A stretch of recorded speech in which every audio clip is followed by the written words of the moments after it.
Selamat tengah malam kepada semua pendengar Misteri Jam 12. Kisah pertama pada tengah malam ini yang ingin saya bacakan kepada anda adalah pengalaman datang daripada Suria. Saudara, sebelum saya bacakan kisah ini, peringatan sekali lagi, jangan taksub dan terlampau percaya. Anggap sekadar hiburan sahaja. Suria menceritakan pernah suatu ketika dahulu beliau pernah menggunakan susuk. Susuk ini tujuan adalah untuk kecantikan, tetapi bukan untuk semua orang memandang dia cantik, tidak.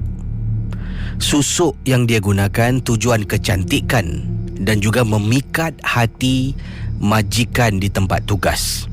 Jadi dia kerja di sebuah syarikat, ada bosnya, ada yang lelaki, ada yang perempuan, ya, ada supervisor, ada manager dan sebagainya. Jadi dia mengenakan susuk ini supaya orang-orang di atasnya, orang-orang atasannya akan memandang dia dan akan suka berurusan dengan dia, akan mempunyai kepercayaan terhadap dirinya. Jadi inilah yang berlaku. Katanya Suria, pengalaman yang beliau telah pun mendapatkan khidmat salah seorang tukang pakai susuk. Dia berjumpa dengan orang ini setelah dia mendapatkan bantuan daripada seseorang. Jadi orang ni kenalan beliau, recommend kuat. Katanya, kalau saya benar-benar nak berjaya dalam bidang tugasan saya harus mendapatkan khidmat pakcik ni lah. Jadi setelah berfikir, saya pun pergi ke rumah pakcik ni, Casey, dan saya sampaikan hajat niat saya. Dia masukkan susuk.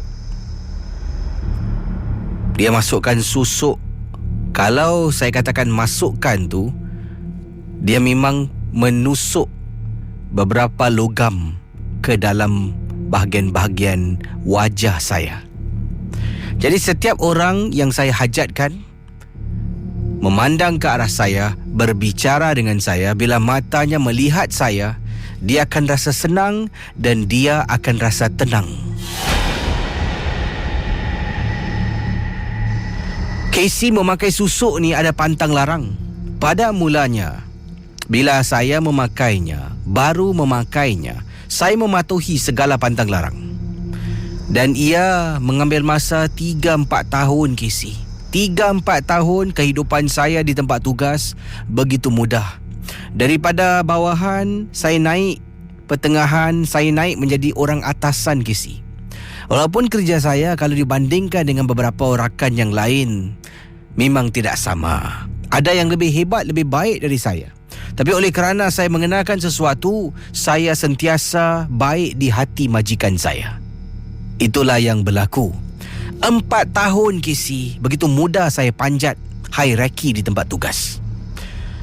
Ramai teman-teman telah pun bersuara, sampaikan ada yang tidak puas hati menyuara pada saya, mengatakan, aku tak tahu aku betul-betul tak tahu apa yang kau dah buat sampaikan bos boleh suka dengan kau. Aku macam nak rak tahu kerja. Engkau selalu dapat pengiktirafan dari bos. Dipendekkan cerita, sepandai-pandai tupai melompat, akhirnya jatuh ke tanah jua. Saya kalau bab susuk dan pantang larang, saya tak pernah pun tak ikut. Saya tahu ini berbahaya. Kalau saya melanggar pantang, ia akan makan dalam, Kisi. Jadi pendengar Ria 897 FM, daripada tahun pertama, kedua, ketiga, keempat, akhirnya pada tahun keempat, salah seorang daripada rakan setugas, dia ni budak baru lebih kurang setahun lebih bertugas, dan dia dapat mengesan yang saya ada menggunakan susuk. Jadi pendengar Ria, dipendekkan cerita, Dia telah pun melakukan sesuatu supaya saya melanggar pantang. Dan memang benar, saya telah pun melanggar pantang.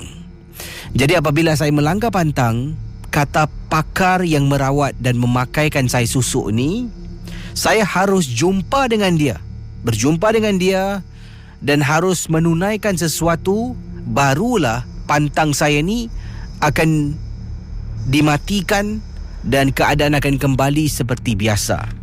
Jadi apakah yang patut Suria lakukan?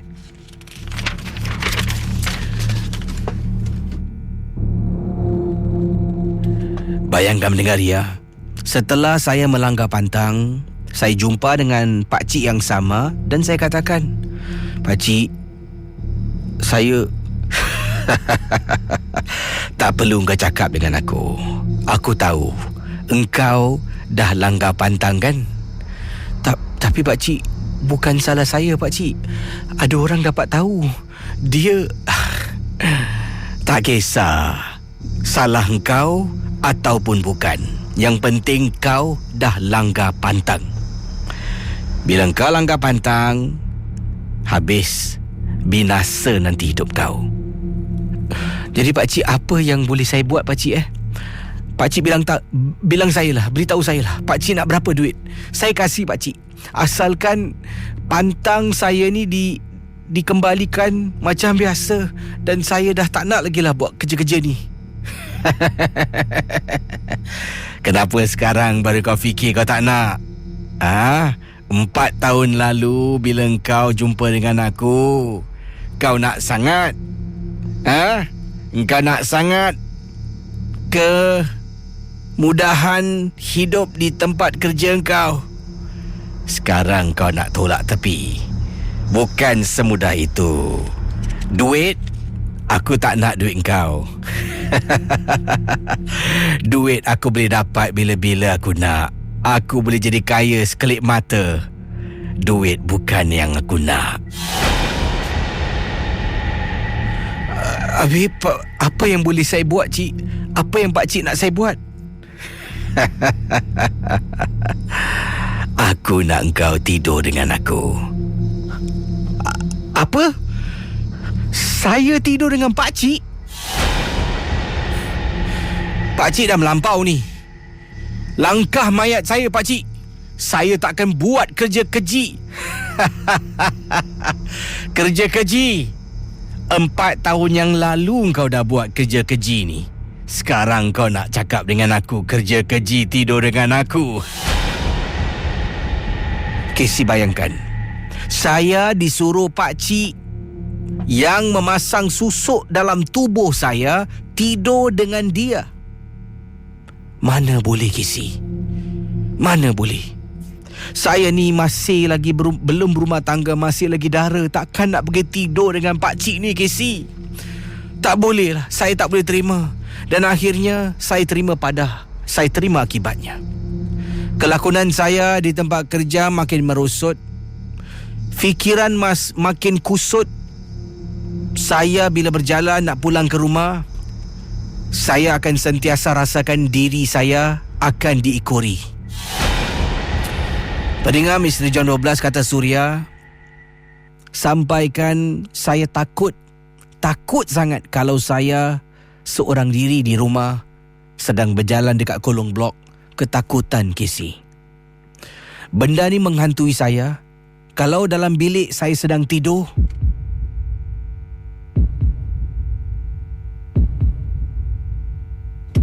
saya akan kadang-kala dengar suara orang memanggil nama saya berkali-kali dalam rumah saya.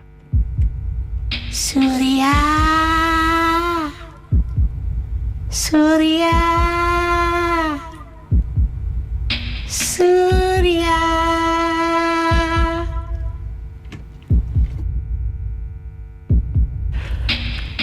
Pendengar Misteri Jam 12, sampaikan ada kala petang-petang hari di ofis ataupun di pejabat saya, di dalam rumah, kalau tengah duduk seorang diri, kalau ada orang datang dari belakang tepuk bahu ataupun panggil saya, Suria, saya akan terpekik histeria, ketakutan, Casey. Bayangkan pendengar Ria. Jadi gangguan ini bukan saja daripada gangguan secara fizikal yang saya nampak kelibat wanita hitam. Dalam bilik saya terdengar suara, tetapi ia telah pun menjejah saya secara emosi. Saya tidak seceria dahulu. Saya seringkali kemurungan. Ia makan dalam, Gisi. Benar-benar makan dalam. Hal ini dapat dikesan oleh ibu saya yang mengarahkan saya ikut dia berjumpa dengan seorang ustaz. Dan dipendekkan cerita, ustaz itu, saya jujur dengan dia, beritahu dia apa yang berlaku dan dia telah pun membantu saya. Tetapi bukan dalam jangka masa yang singkat. Memakan masa begitu lama, berkali-kali jumpa dengan ustaz yang sama.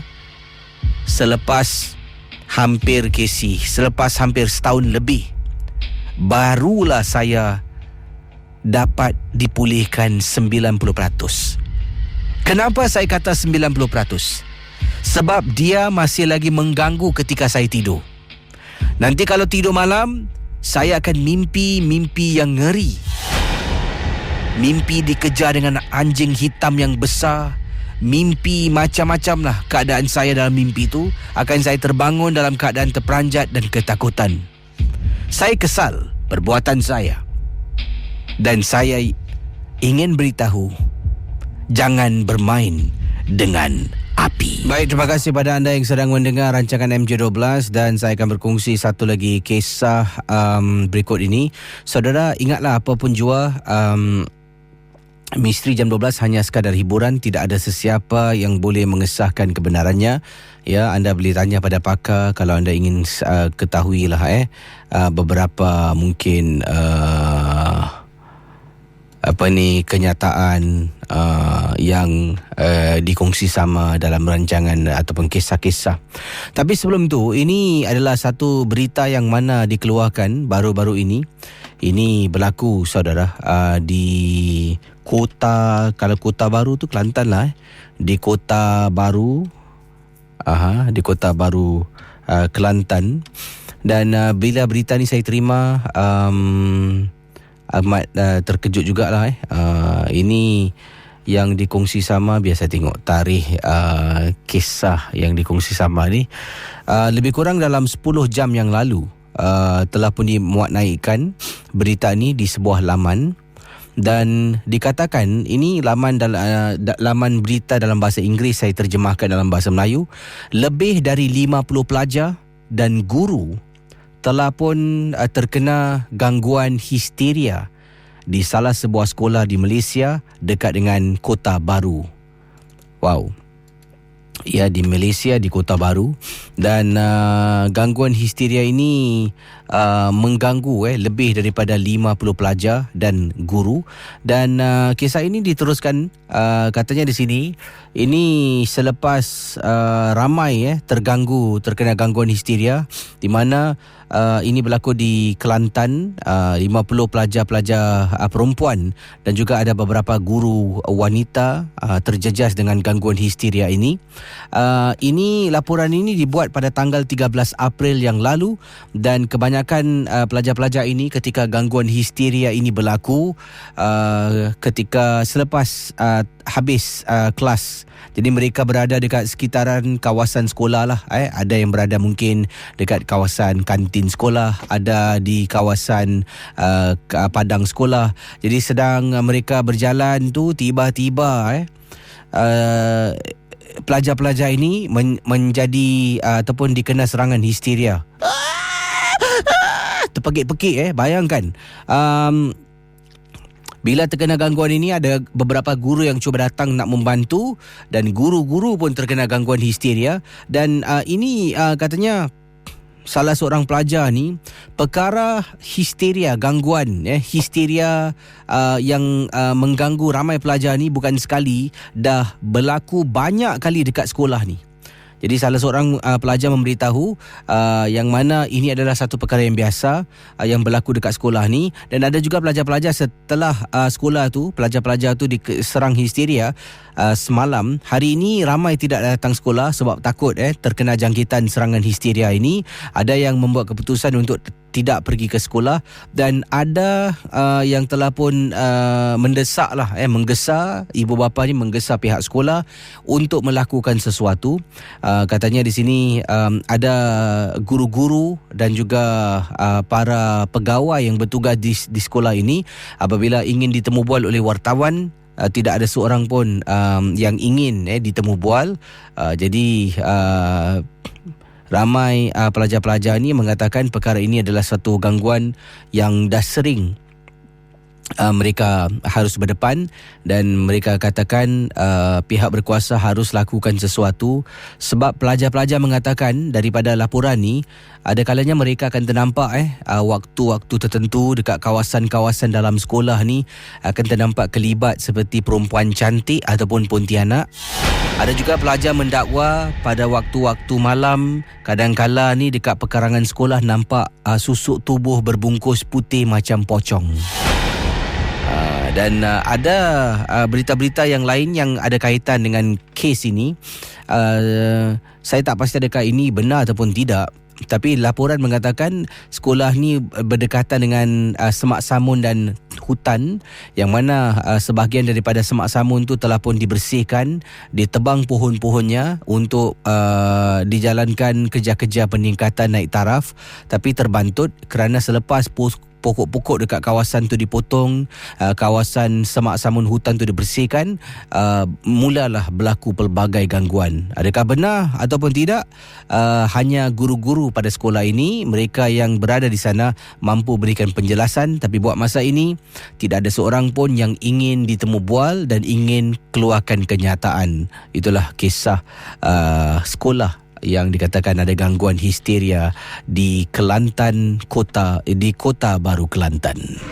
Pendengar ya 897, memandangan tadi kita ada cerita tentang histeria. Ini yang berlaku histeria, tapi ini berlaku di dalam rumah di Singapura. Mangsa gangguan histeria ini menetap di salah sebuah rumah flat. Rumahnya terletak di tingkat 3. Di hadapan rumah, betul-betul buka saja pintu rumah, akan ada sebatang pohon yang begitu besar sangat-sangat. Jadi bagaimana histeria ini boleh berlaku? Menurut mangsa histeria ini, ini kisah ni diceritakan datangnya daripada mana ni kejapnya. Okey. Ini pengalaman ini diceritakan datang daripada bapa mangsa histeria. Katanya anak saya pernah terkena gangguan histeria. Tiba-tiba dalam rumah, lazimnya pada waktu malam dia akan terpekik. Saya dengan isteri akan masuk dalam bilik, tengok dia akan terpekik, menangis, seolah-olah ada gangguan. Jadi dipendekkan cerita, mendapatkan bantuan seorang pakar ni datang merawat, dan katanya anak saya terkena gangguan histeria. Jadi periksalah, kita harus selidik, pakar tu cuba selidik dari mana datangnya gangguan histeria. Selidik, rupa-rupanya datang daripada sebatang pohon yang besar di hadapan pintu rumah saya. Betul-betul depan blok kami ada sebatang pohon. Pohon tu dah memang lama wujud. Jadi apa yang membuat anak saya terkena gangguan histeria? Kerana pohon itu. Sebabnya begini. Anak saya kalau dia balik dari sekolah, lazimnya kalau dia balik dari sekolah, dia akan jalan dekat kolong blok waktu maghrib.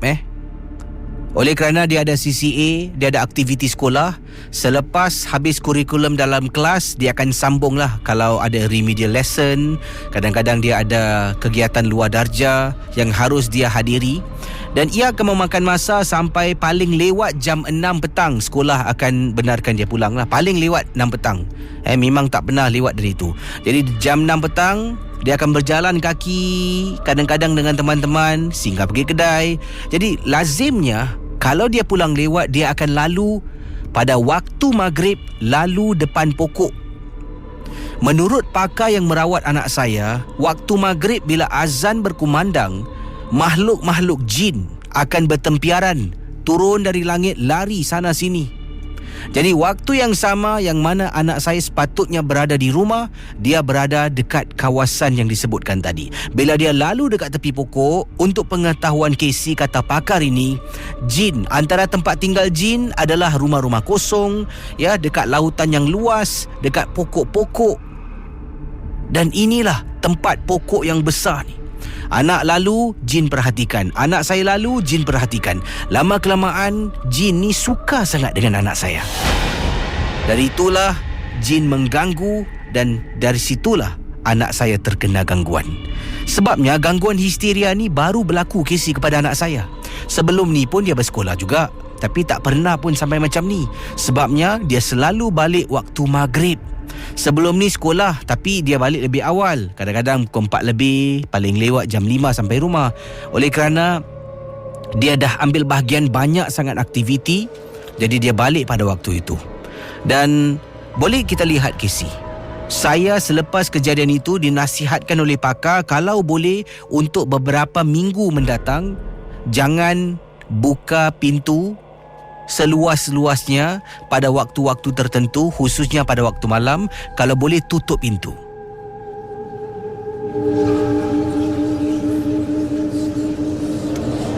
Jadi setelah pakar tu nasihatkan saya ikut dengan cakap pakar tu Casey. Tutup pintu. Ya, tutup. Malam nak tidur ataupun sedang menonton TV, pintu akan sentiasa ditutup. Tingkap pun akan ditutup. Sebab memang betul tingkap ruang tamu, pintu ruang tamu akan menghadap pokok yang dikatakan menyebabkan mencetuskan anak saya menjadi histeria. Casey, setelah beberapa hari tutup pintu waktu malam, bukan saja pada waktu maghrib memang kita akan tutup pintu, tapi waktu malam kadang-kadang saya ni kalau duduk tengok TV dekat ruang tamu, saya suka buka pintu, berangin Casey, sedap. Jadi oleh kerana hal ini berlaku, tutup pintu. Nanti kadang-kadang akan dengar tau Casey, bunyi orang ketuk pintu rumah. Beberapa kali saya berdiri buka pintu, tengok dekat luar tak ada orang Casey. Tidak ada orang. Dan pernah bila saya dengar orang ketuk pintu, saya bangun. Saya buka pintu tak ada orang, mata saya terpandang dekat pokok di hadapan rumah saya. Alangkah terperanjatnya Casey, dekat atas pokok saya nampak ada 2 biji mata merah sedang memandang ke arah pintu rumah saya. Saya barulah lebih yakin dan faham apa yang dimaksudkan oleh pakar yang merawat anak saya. Jadi selepas kejadian itu, dinasihatkan anak saya jangan balik sampai maghrib. Sebab setiap kali dia lalu dekat pokok yang sama pada waktu maghrib, benda tu akan perhatikan dan perhatikan. Lama-kelamaan, bila dia dah berkenan, masalah jadinya. Ini satu lagi pengalaman yang diceritakan di sini, entah benar ataupun tidak. MJ12 hanya sekadar hiburan. Ya, seperti yang saya katakan, kalau nak kepastian anda rujuk pada mereka yang arif, yang lebih pakar dalam bidang ini. Kiriman daripada mana ni? Okey. Ini kisah yang diceritakan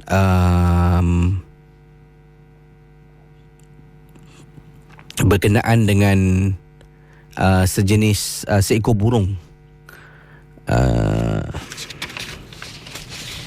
Ini daripada Kak Su. Kak Su berkongsi pengalaman beliau berkenaan dengan seekor burung yang menjadi kawan Kak Su. Jadi Kak Su ni pada kadang-kadang pada petang-petang hari, burung ni pertama kali Kak Su nampak masuk ke dalam rumah.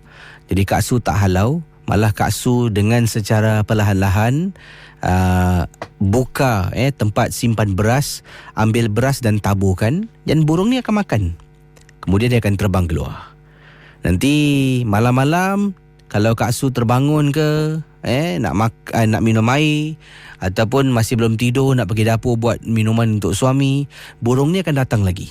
Dan waktu tu dah tak payahlah lagi setelah sekian lama buat benda ni, dah tak payah lagi nak tabur-tabur dan sembunyi.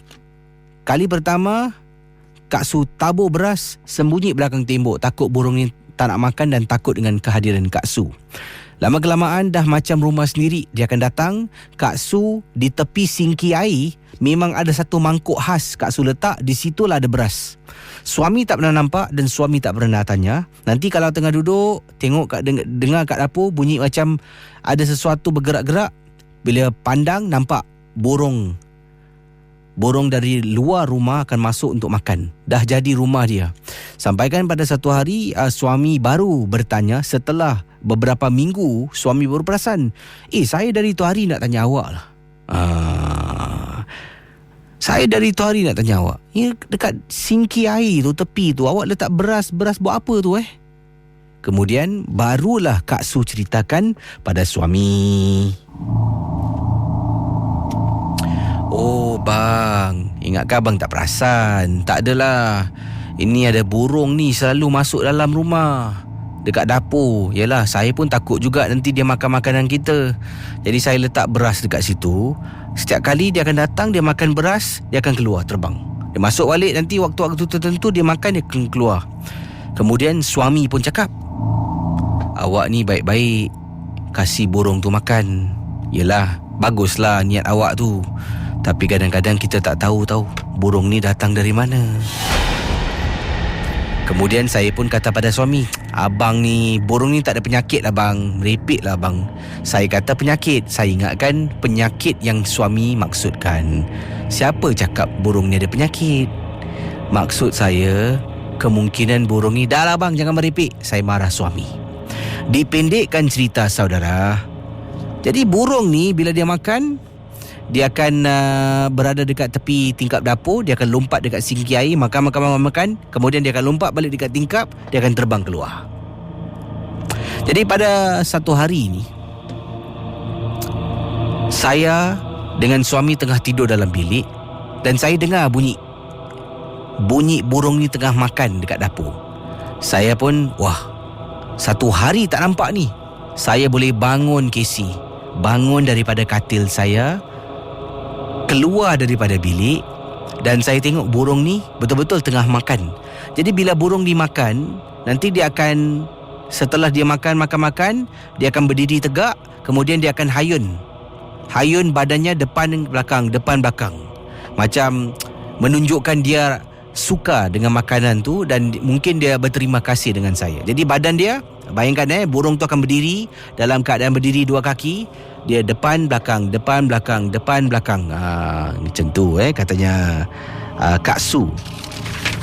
Dan kemudian saya pun ambil air, nanti saya minum air, tutup peti ais, dan saya tambah lagi beras dekat situ sebab sebab beras tu dah nak dekat habis.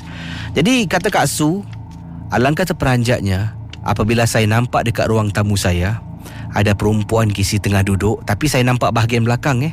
Mula-mula saya ingatkan suami saya. Bang, abang, bila saya perhatikan betul-betul, susuk tubuh tu bukan susuk tubuh seorang lelaki. Jadi saya berdiri, kemudian saya tengok badan wanita yang tengah duduk dekat sofa yang saya hanya nampak belakangnya sedang hayun ke depan ke belakang, macam aksi yang dibuat oleh burung itu tadi. Depan belakang. Makin takut kisi saya dibuatnya, kata Kak Su. Saya terus, Abang. Saya panggil suami saya. Suami saya bangun, keluar dari bilik. Kenapa? Bang, buka lampu bang. Suami buka lampu. Suami ambil air, suruh saya minum, duduk dekat tepi katil. Suami tanya kenapa, saya ceritakan. Kemudian suami pun cakap, itulah awak, saya dah katakan, awak jangan kasih sembarang makanan pada burung tu. Jadi kemungkinan besar apa yang saya nampak tu punca daripada burung yang saya sering kasih makan, ataupun benda ni dah memang ada dalam rumah, cuma tunggu waktu nak timbul dan menjelma. Dan dia nampak aksi burung tu yang suka bila saya kasih makan, dia akan hayunkan badannya depan belakang, dan lalu dia meniru aksi burung tersebut untuk menakut-nakutkan saya. Tapi yang peliknya, selepas saya tak beri burung tu makan lagi, burung tu akan datang, tak ada makan dia terbang, datang lagi tak ada makan dia terbang, tu silang. Gangguan wanita yang menyeramkan dalam rumah saya tidak lagi kelihatan. Itulah pengalaman. Terima kasih dan selamat tengah malam. Ini adalah satu peristiwa yang ketengahkan, datangnya daripada Encik Supaat, ya, ataupun nama yang digunakan sini. Kisi boleh panggil saya Cik Paat. Okey, Cik Paat kata peristiwa yang beliau alami ini kejadian berlaku ketika dia dengan isteri dengan seorang anak berada di pantai dan bermalam di pantai dan mereka memancing. Di kawasan mana kisah ini berlaku? Kita teruskan dalam rancangan Misteri Jam 12. Saudara pendengar Misteri Jam 12. Seperti yang saya katakan, kisah ini dikirimkan oleh Cik Paat, yang mana pada malam itu beliau, isteri dan seorang anak bermalam di tepi pantai. Mereka memancing dan ini kejadian yang menghantui mereka pada waktu itu.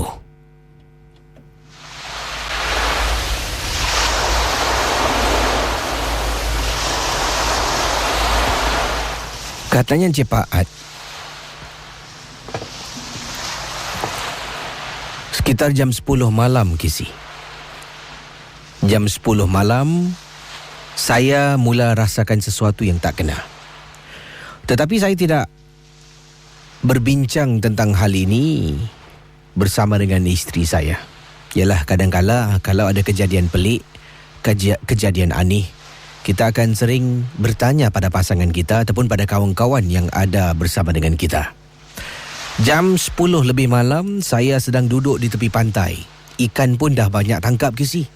Dah masuk dalam bekas styrofoam, yang mana ikan-ikan yang saya tangkap sejak petang sampailah malam tadi. Jadi memang dah tak kisah pun kalau tak dapat ikan. Anak saya berada dalam kemah sedang bermain dengan game.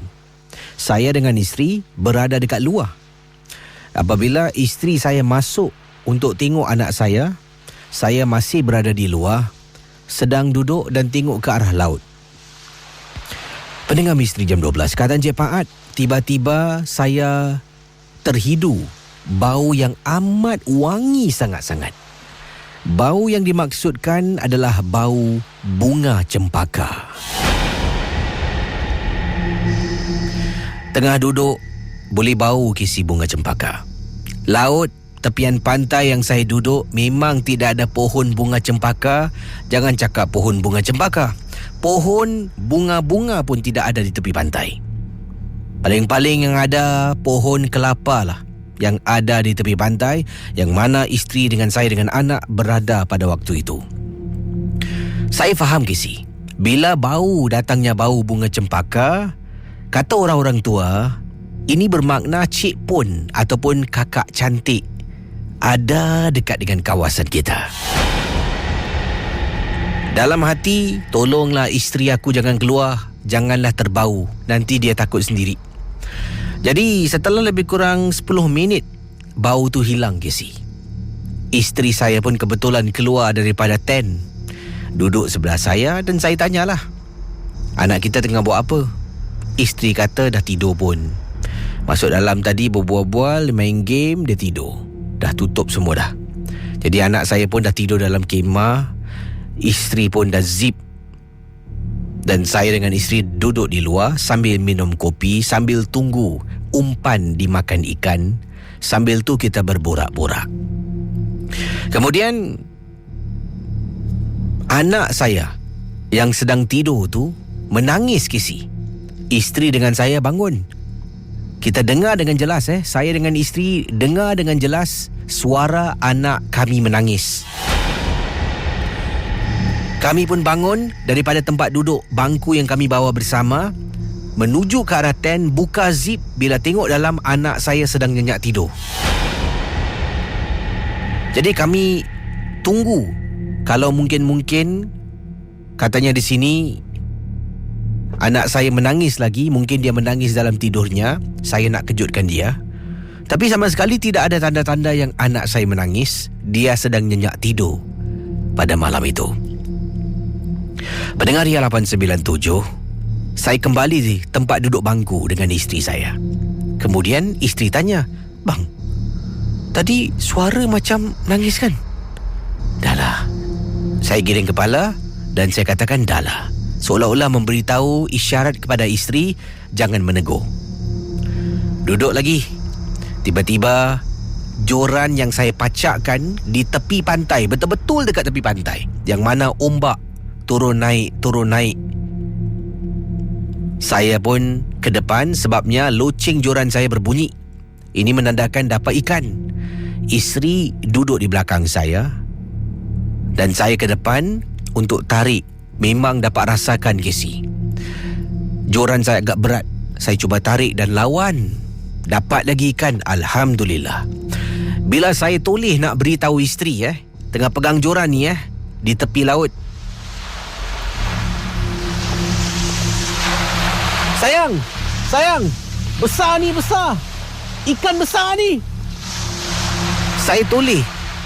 Mula-mula saya cakap sambil saya pusingkan spool pancing saya. Saya pun toleh ke belakang sambil bercakap. Terperanjat saya apabila nampak isteri saya berada dekat pintu tentage, pintu tent anak saya. Jadi pintu tu dibuka, isteri saya sedang menjenguk dekat dalam, dan di sebalik tent berdiri seseorang yang saya tak tahu siapa gerangan yang berdiri dekat tent. Jadi bila saya pusing memberitahu isteri yang saya dapat ikan besar, isteri saya berada betul-betul dekat tent anak saya. Saya ternampak sesuatu, kemudian saya perhatikan, tapi benda tu masih tak gerak-gerak. Masih berada di tempat yang sama, Casey. Pendengar Ria 897, kata Cik Paat, saya pun memanggil lagi isteri saya. Sayang!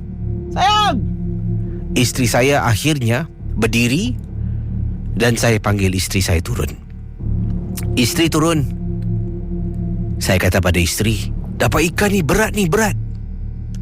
Casey, rezeki saya pada hari itu, saya dapat tarik ikan pari, Casey. Tidak begitu besar, tetapi dapatlah menambah pada tangkapan ikan pada malam itu. Itu ikan pari yang pertama. Wah bang, rezeki bang kata isteri kepada saya. Kemudian saya tanya pada isteri, sedang saya tarik perlahan-lahan ikan pari itu, sayang, tadi kenapa pergi masuk tent? Ada apa? Isteri pun cakap, anak kita tadi menangis bang. Menangis lagi? Habis? Samalah keputusannya, yang mana bila dia buka pintu tent, anak saya sedang nyenyak tidur, langsung tidak bersuara. Kemudian saya nak kata pada isteri yang saya ternampak seseorang. Oleh kerana tak nak isteri saya takut nanti dia nak balik pula, saya diam. Casey, kita kembali ke tempat duduk. Kemudian dapat rasakan isteri saya sedang menggosok-gosok tangannya. Saya tanya, kenapa dengan awak, sejuk ke? Isteri giling kepala. Pergilah pakai jaket. Taklah bang, abang tengok bulu rumah saya meremang bang, kata isteri kepada saya. Dahlah, tak ada apa-apalah. Casey, selepas saya kata tak ada apa-apa, dalam masa lebih kurang seminit dua, kedengaran dengan jelas suara seseorang mengilai, dan bunyi hilayan itu datang agak jauh dari mana kami sedang duduk, Casey. Anda bayangkan, setelah cakap, dahlah, tak ada apa-apalah. Jadi malam tu, oleh kerana saya ni dah tak tahan lagi, Casey, isteri pun dah dengar, isteri pun dah takut, terpaksa batalkan niat untuk pancing sampai ke pagi. Sekitar hampir jam 12.30 malam dah nak dekat 12.30 malam, barulah saya buat keputusan, okeylah kita batalkan niat, kita nak balik. Saya pun bungkus joran, bungkus barang-barang saya, dan isteri pun kejutkan anak. Kami pun dah siap sedia nak balik, dah pack up kemah, bangku yang kami bawa, berjalan menuju ke arah kapak ataupun parking untuk naik kenderaan dan pulang ke rumah. Pendengar Ria 897, jadi apa yang berlaku, saya pun bersama dengan isteri dengan anak berjalan menuju ke arah kereta. Barang-barang semua letak di bahagian belakang. Isteri dengan anak saya dah masuk dalam kenderaan. Saya berdiri dekat luar. Selepas hidupkan enjin, berdiri di luar untuk isap rokok sebatang. Sedang isap rokok, tiba-tiba, Casey, saya dapat lihat dengan jelas Betul-betul beberapa pokok di hadapan kenderaan saya nampak ada susuk tubuh putih sedang berdiri, dan benda ni seolah-olah mengikori saya dengan keluarga. Bayangkan mendengar Ria 897 FM. Jadi, oleh kerana saya takut dia ikut, saya pun masuk selepas isap rokok, masuk dalam kenderaan. Kemudian saya kata pada isteri, boleh tak kalau kita singgah kedai kopi sekejap? Abang nak beli air lah, haus. Isteri kata okey lah. Jadi saya pandu keluar dari kapak, pandu perlahan-lahan. Saya masih dapat rasakan meremang bulu roma dan masih dapat bau Casey. Dalam kenderaan saya, bau bunga cempaka punyalah kuat. Sampai dekat kedai kopi, saya letak kenderaan di tepi jalan, isteri dekat dalam kereta, anak saya sedang tidur.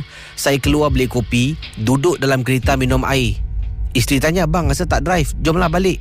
"Nanti kejap lah, abang minum air kejap, abang mabuk sikit." Setelah setengah jam duduk dalam kereta, barulah saya bergerak. Waktu tu isteri saya dah tidur dah. Isteri dah terlelap, anak dah terlelap, tinggal saya seorang belum tidur lagi. Saya pun letak minuman ke tepi, saya pandu dan pulang ke rumah. Dalam perjalanan, bau bunga cempaka hilang begitu saja, dan saya rasa mungkin kerana saya tidak terus pulang ke rumah, dan mungkin matlamat benda tu adalah untuk ikut saya pulang sampai ke rumah. Terima kasih Casey, dan juga selamat tengah malam. Saudara, anda boleh hubungi saya di 669-11897, 669-11897.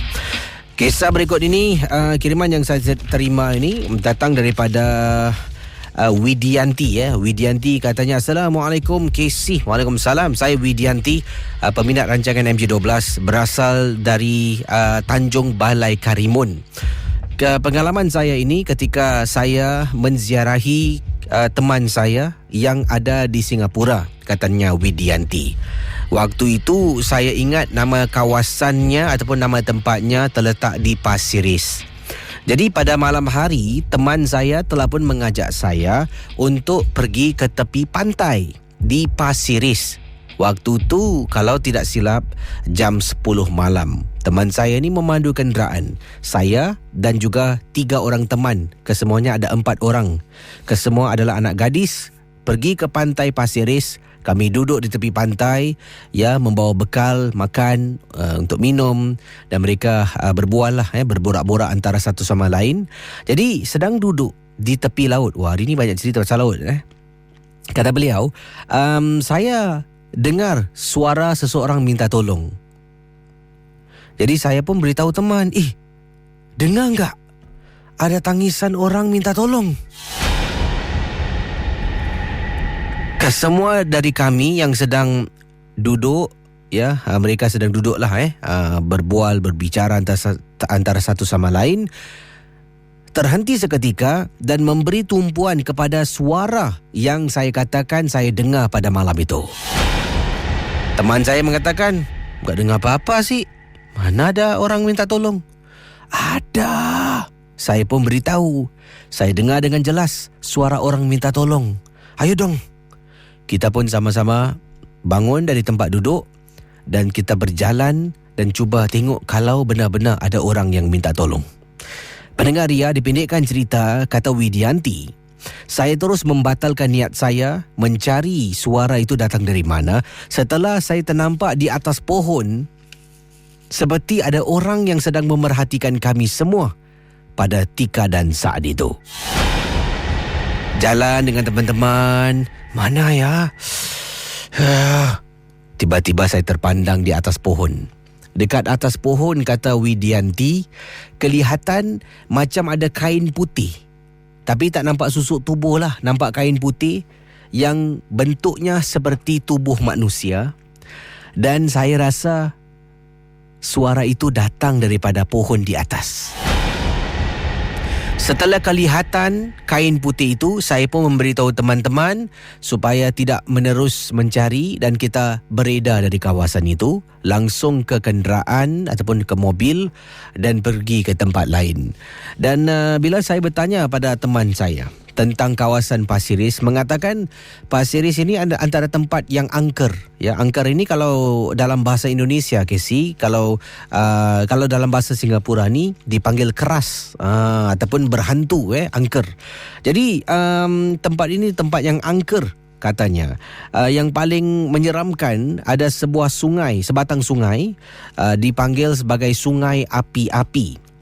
Di sungai ini, kata teman saya, adalah tempat yang mana ada orang akan membuang saka, menanam saka, membuang ancak dekat kawasan itu, dan itulah tempat yang mana kalau kita bernasib baik, katanya di sini, kita akan terserempak, ternampak dengan makhluk-makhluk yang disebutkan tadi.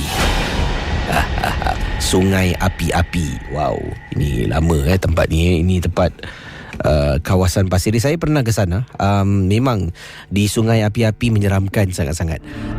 Selamat tengah malam kepada Casey dan juga pendengar Ria 897 FM. Nama saya Kak Salma.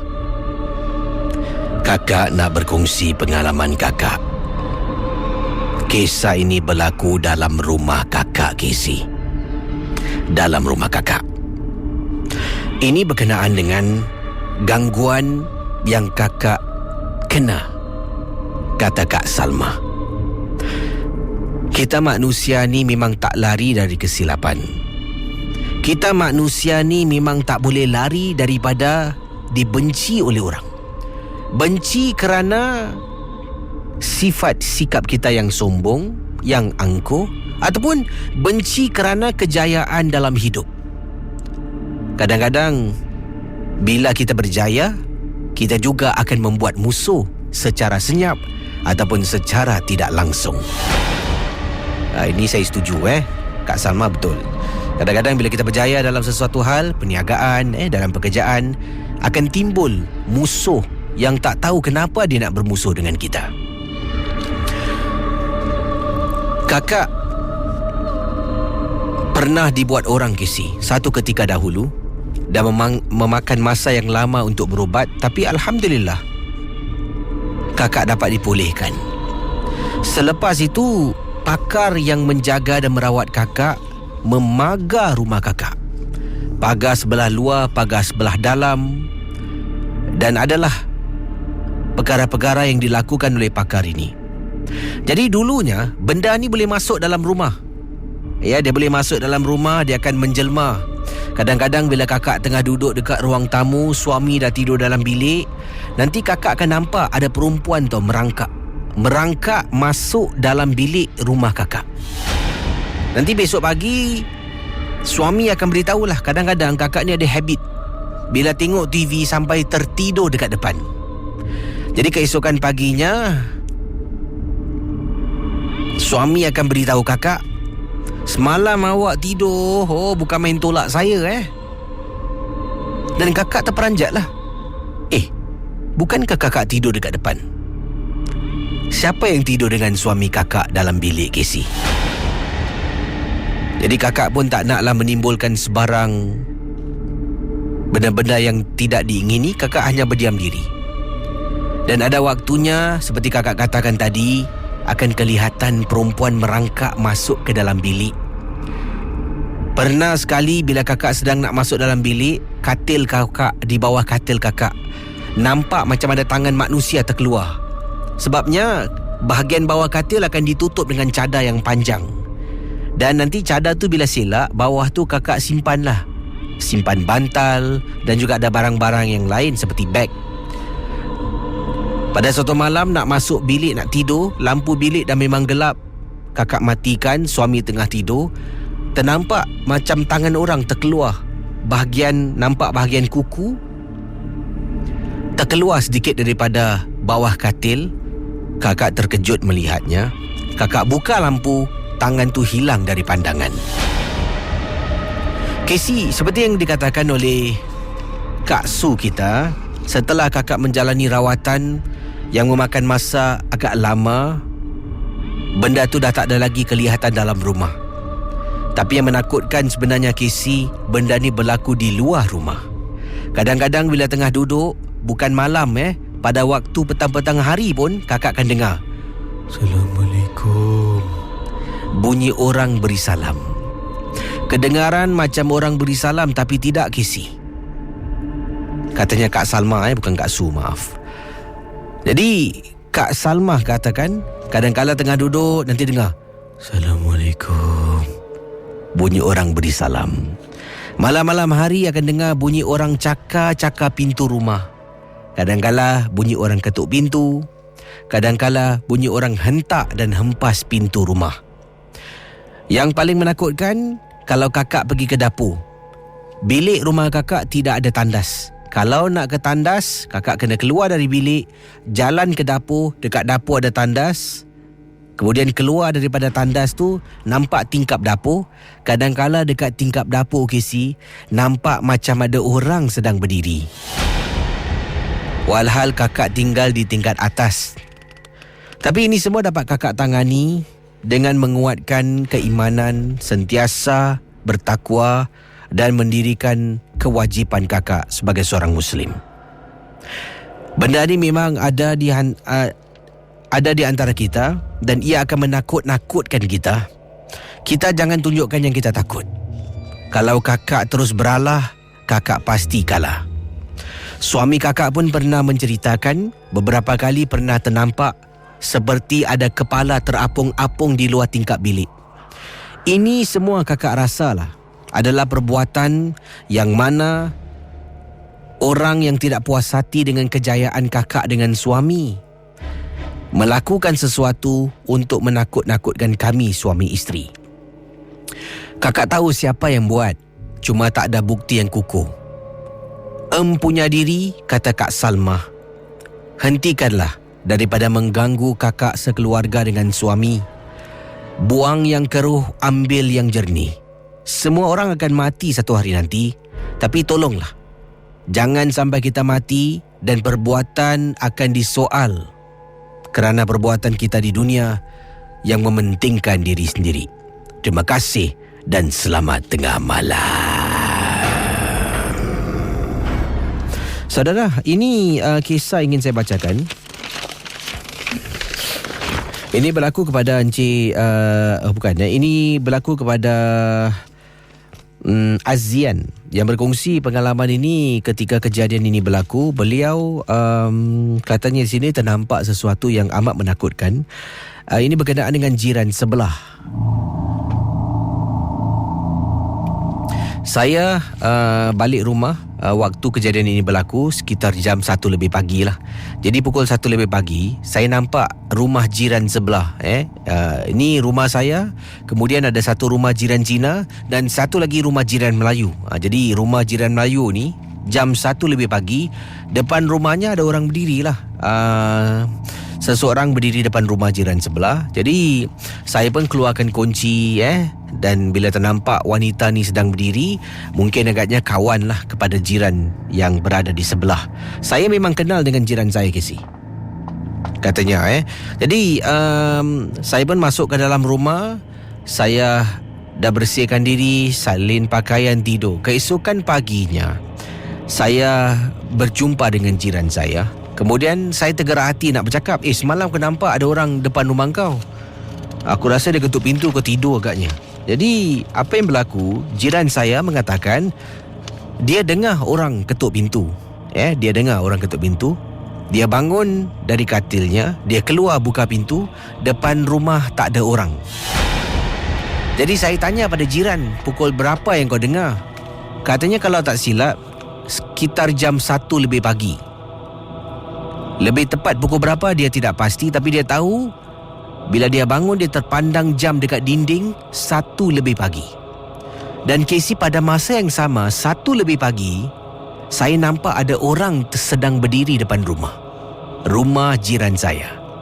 Dan bila dia katakan dia bangun, dia buka pintu tak nampak orang, mungkin benda yang sama, waktu yang sama, dan mungkin yang ketuk pintu adalah wanita yang menyeramkan itu. Casey. Jadi apa yang berlaku, saya tidak beritahu dia tentang apa yang saya nampak. Dan beberapa hari kemudian saya balik lewat juga Waktu tu saya balik sekitar jam 12 lebih tengah malam. Saya pun keluar dari lift nak berjalan menuju ke arah pintu rumah saya. Saya ternampak susuk tubuh yang sama depan rumah jiran saya. Entah macam mana bila ternampak, terus rasa takut meremang bulu rumah. Saya pun sembunyi di sebalik tembok. Jadi daripada lift menuju ke rumahnya tu ada koridor panjang lah. Lift keluar, belok kanan, koridor panjang, kemudian baru unit yang pertama, unit yang kedua dia mungkin rumahnya, rumah jiran Cina, rumah jiran yang ada wanita tu berdiri. Bila dah ternampak, saya sembunyi di sebalik tembok di tepi koridor tu. Saya keluarkan handphone ataupun telefon bimbit saya. Saya telefon jiran saya. Jiran saya jawab. Saya kata, "Oi, kau dah tidur kau dah tidur belum?" Aku tidur. Ada apa Rumah kau ada orang ketuk pintu tak? Apa dia? Rumah kau ada orang ketuk pintu tak? Pendengar Ria 897, anda bayangkan bila sedang bercakap dengan jirannya, tiba-tiba dengar dekat tepi tembok, tak nampak orang, cuma dengar suara. Ada. Astaghfirullahalazim, ya Allah. Saya terperanjat Casey. Terkejut. Tiba-tiba ada orang bersuara, ada. Tapi suaranya melirit. Saya tengok kiri, tengok belakang, tak ada orang, Casey. Susuk tubuh wanita yang berdiri pun tak ada. Jiran saya bangun dan tanya saya kenapa, dalam keadaan nada suara yang mengantuk. Pendengar Ria 897 FM. Lalu depan pintu rumah tengah buka pintu ni, saya tak expect jiran saya untuk keluar. Tengah buka pintu, telefon bimbit dalam beg saya, nak keluarkan kunci. Jiran saya buka pintu, saya tak perasan. Tiba-tiba dia kata, Ni Saya terperanjat, Casey. Saya kata, kau ni buat aku takut lah. Kau yang telefon aku apa pasal? Tak apa, nanti besok kita cakap lah. Dan besok saya beritahu dia apa yang berlaku. Saya tak nampak apa, saya terdengar apa. Tapi pada malam tu, dia kata tidak kedengaran orang ketuk pintu. Mungkin dah terlampau penat sampaikan dia tak dengar bunyi ketukan di rumahnya. Itulah kisah. Wah, seram Saya kalau jadi anda saya rasa pertama kali kalau nampak, mungkin saya buat bodoh lah. Kali kedua, kalau masih ada, saya akan bertekad takkan balik lambat lagi. Ayolah. Niat di hati nak jawab panggilan Nampaknya dah 2:01 pagi. Saya pun harus undurkan diri. Jumpa anda esok malam dalam Misteri Jam 12.